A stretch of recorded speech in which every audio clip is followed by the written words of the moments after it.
ರಾಷ್ಟ್ರೀಯ ಹೆದ್ದಾರಿ ಸುರತ್ಕಲ್ನಲ್ಲಿ ಕಾರೊಂದಕ್ಕೆ ಆಕಸ್ಮಿಕವಾಗಿ ಬೆಂಕಿ ಹಿಡಿದಿದ್ದು ಕಾರಿನಲ್ಲಿದ್ದವರು ಪವಾಡ ಸದೃಶವಾಗಿ ಪಾರಾಗಿದ್ದಾರೆ. ಮಂಗಳೂರಿನಿಂದ ಉಡುಪಿಗೆ ಹೋಗ್ತಾ ಇದ್ದಂತಹ ವ್ಯಾಗನರ್ ಕಾರ್ ಇದಾಗಿದ್ದು ಸುರತ್ಕಲ್ ಫ್ಲೈಓವರ್ ಕೆಳಭಾಗ ಸರ್ವಿಸ್ ರಸ್ತೆಯಲ್ಲಿದ್ದ ವೇಳೆ ಏಕಾಏಕಿ ಬೆಂಕಿ ಹಿಡಿದಿದ್ದು ದಗದಗನೆ ಹೊತ್ತಿ ಉಳಿದಿದೆ.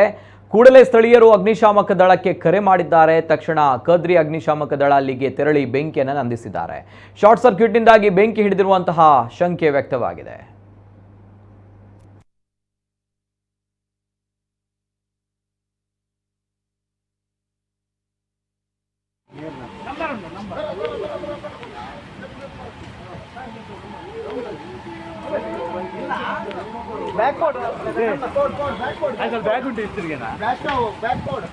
फिराबले अम्मा अम्मा अम्मा फिराबले